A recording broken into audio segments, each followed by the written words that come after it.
What's up, everybody? Welcome to In Love with Horror. My name is AJ. I'm Christy. And y'all, welcome to another video in our spoiler-free review series for all the films that we saw at Overlook Film Festival.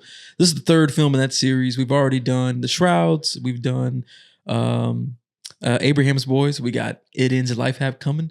But this one is all about Clown in a Cornfield. So we got a chance to watch that at Overlook Film Festival. So this is a film that is adapted from a novel series. The guy who wrote the author of that novel series is Adam. Is it Cesar? He said his name is Cesar, I think. Yeah. So I'm sure we're getting it wrong. We apologize.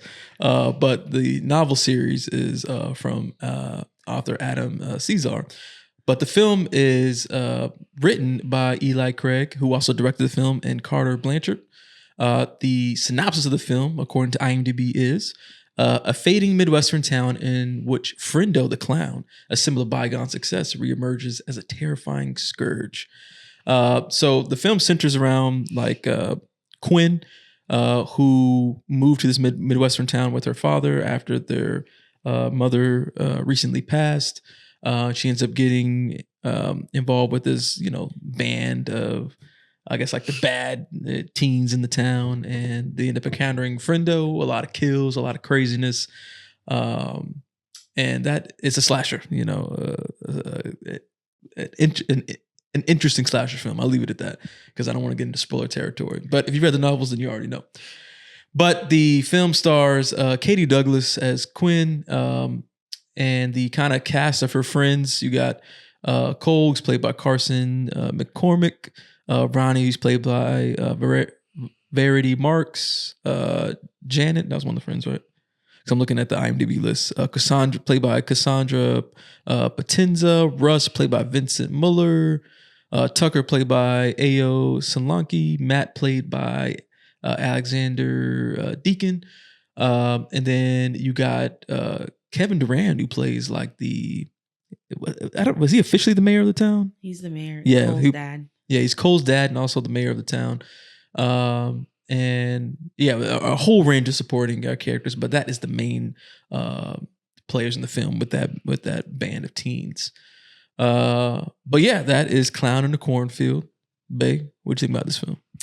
Well, I will say, watching the movie, I do want to read the book. I did sit in on a panel for horror fiction authors, and Adam Cesar was on the panel talking about Clown in the Cornfield, but also like his other book series, because he has other book series too. This isn't his only series. And I definitely want to read it just to like look at the differences between what he wrote and how Eli Craig adapted it to film.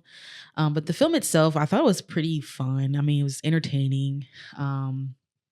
I'm not big on slashers, but of these slashers I've watched in recent months, this one was one of the better ones. Mm-hmm. I didn't like Hard Eyes for sure. That was whack. So this one to me was a lot better than that one.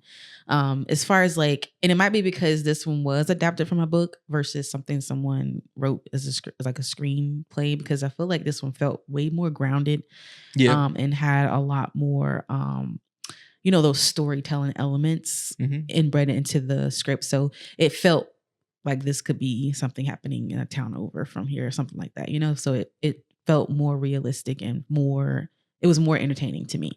I think the characters to me were much more realistic, and they had really good chemistry to me. Like, even though we didn't spend a whole lot of time getting to know these characters, I felt like these are characters in a slasher film, like they were age appropriate. They had good dialogue. Because a lot of times older people make these movies and they don't have dialogue that fit the ages of the kids. Right. And I think the dialogue fit these kids very well. Yeah. And then aside from that, I thought the movie looked pretty cool, looked pretty good as well.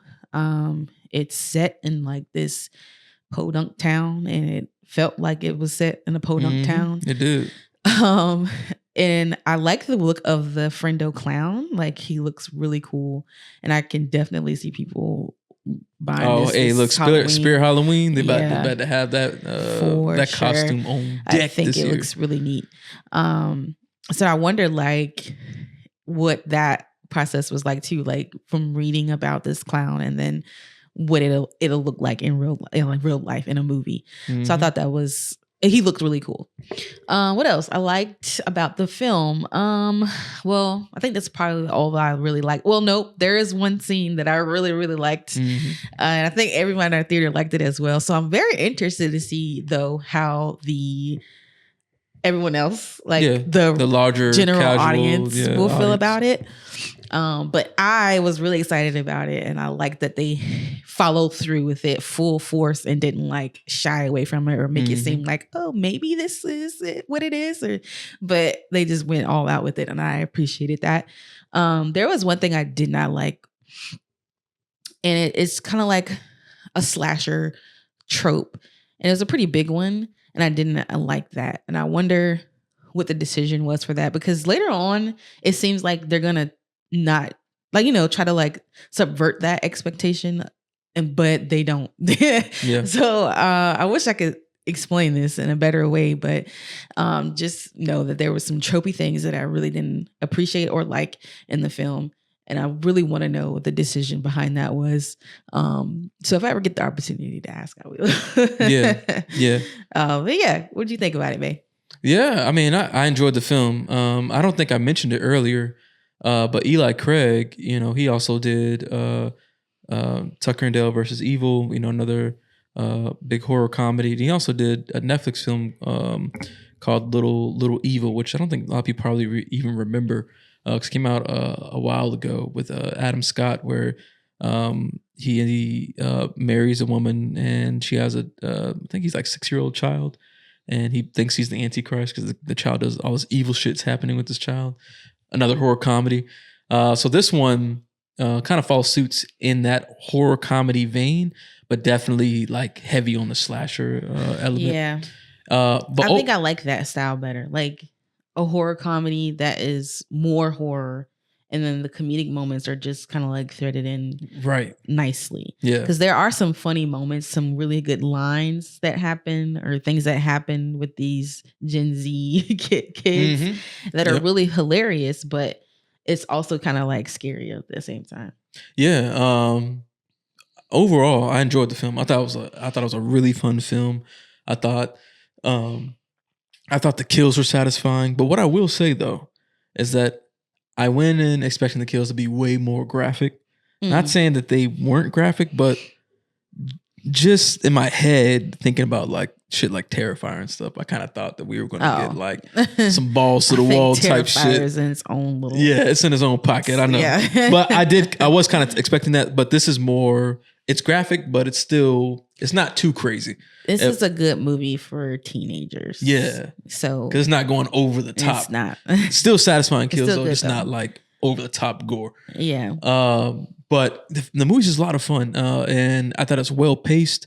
I really like I like the cast. All the cast of characters are great. I thought the performances were good. All the deliveries felt like believable and authentic. And like you said, I think that grounded element is what helps kind of pull you into the film, because everything feels real. This Midwestern podunk town feels real. All the kids that go to the school feel real and they kind of fit they have the different, character stereotypes that are in a group, like the jockey people and stuff like that. And they even have like a person's kind of like an outcast. I feel like they have all the different characters from like the meta of a horror slasher. You know what I mean? Yeah. I feel like that's all there. We also differ on like the motivation behind the kills. Like, you think it was fine, but I think it was extremely, like, not extremely, but very heavy-handed. I think they went to like, it's like, okay, we get it, like type oh thing. Right, You're like, oh no, I think it was perfect. Yeah, no, I actually liked it because I thought they were the film plays off of what I'll describe it as like how a certain societal element that some people will play into. I can't go into it more than that, y'all, because I don't want to give nothing away if you don't know anything about the story. Because we never read the book, so we were going in not knowing what this story is about at all. But yeah, I guess you're right. We are different in that, because I did like the element. And even to that point, there's a lot of jokes and things that relate to that element that I thought were funny. I do agree that it was a little heavy handed, but it still kind of worked for me. I still laughed at a lot of shit too. You did. Yeah, I thought a lot of shit was funny, honestly. Some stuff was funny, but it was just kind of like, okay. About the third or fourth time, I was like, okay. I know you're not talking. We went to go watch Hell of a Summer. You was the only one laughing at a lot of jokes in there. So you be doing the same shit too. Because she'll get on me when I be laughing at stuff. You be like, you're the only one laughing. That's what she'll do to me, right? And we went and watched Hell of a Summer. And the theater was dead quiet for, I'd say, like 80% of that film. A lot of jokes were not hitting, but she was the only one laughing. And I'm like, you're the only one laughing. But anyway, I feel like I was not the only one laughing in this movie. I feel like most of the crowd was laughing at a lot of shit in this movie. Because the key point here is it's just a fun slasher. Oh yeah. It's a movie that's meant to have a good time. You go in, you're expecting just fun kills, and in my opinion, at least a decent story. Again, I haven't read the book, so I can't speak to how well it is adapted. But just from a pure movie perspective, I thought everything was well constructed, well paced, and the storytelling overall was really good. Now, one comment that I will make in terms of the cast, I feel like Kevin Durant was severely underused. Oh in my man, opinion. it was so disappointing. Yeah, I feel like they should have gave him a lot more to do than what he had. I agree with that, because we really only get to see him in action like 2 times, like really in action, like. And yeah, you're right. Like, he is very underused, especially because he's such a huge, like, as far as like what he brings to a film, like he's a big actor in that regard. Like, he has a really big personality, a big presence. And yeah, I didn't feel that with this one. Yeah, I think that was like the only disappointing factor I had. But everything else I thought like worked really well, and it was well written. Now, mind you, this is the 3rd film we watched during Overlook. This was after The Shrouds. Yes, true. Which was horrible. Abraham's Boys, which is fine. It was okay, yeah. But those are both slower paced films. So to go into this one where it's like well paced, engaging. So it was like, oh yay! It's like, oh shit, this is really good. Because what we're coming from. But that's not to take away from the film, because I think this film was going to be very successful. I think Friendo. Oh yeah, I think it is. I'm sure Friendo is going to become a big icon, at least for this year. I can't speak to if they will continue this.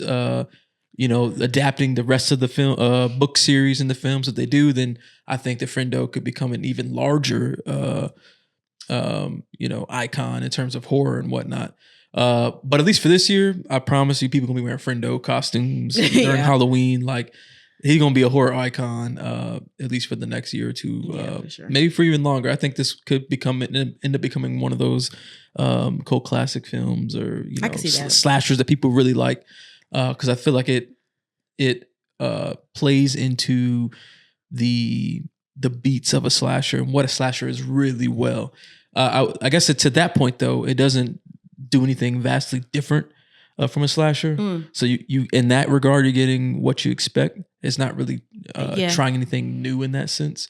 But I think that works in the favor of this film because it's refreshing. I think it's like, oh, okay, it's hitting all the regular beats, but it's executing really well.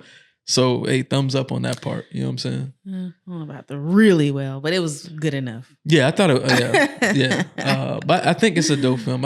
I personally believe it's one that people should go check out in theaters, because it does come to theaters May 9th. The May 9th weekend. Have a good time. Yeah, it's one of those films, man. Go to the place where they, you can get some beers, get some popcorn, get some food, whatever. Bring a whole crowd. Hopefully, you have a really good crowd, because this is definitely a crowd pleaser type film. Where people gonna be cheering, laughing, all that shit, jump scares, you name it. It'll be like Minecraft. It's got it all. Oh, that Minecraft shit is great. I don't think it. And they might want it to be on that level. I'm sure WB is celebrating that Minecraft shit. But yeah, go check this out the weekend of May 9th, y'all, because I think this is one that's worth it.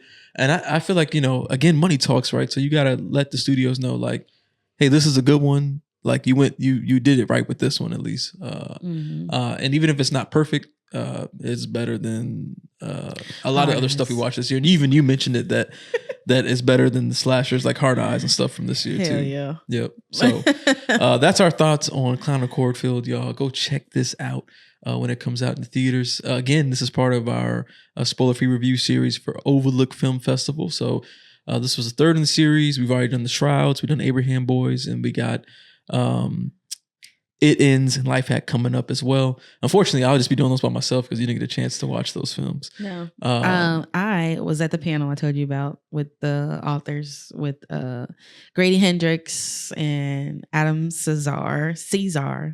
I'm going to look back at my video because I did film that panel to see how he say his name properly.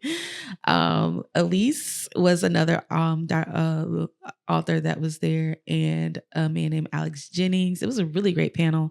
So, and then while you were watching Life Hack, I was at the Demon Night, Tales from the Crypt Demon Night screening with Anders Dickerson, and it was really good. So that's why I wasn't there with you when you watched those two films. Yep. So I'll be doing those reviews by myself, y'all. But those are some dope ass films. So definitely check out those reviews because they were honestly some of my favorites from the film festival that we watched. So I look forward to talking about those in a spoiler-free context, and then one day when they do get that release, talking about it from the spoiler perspective, for sure.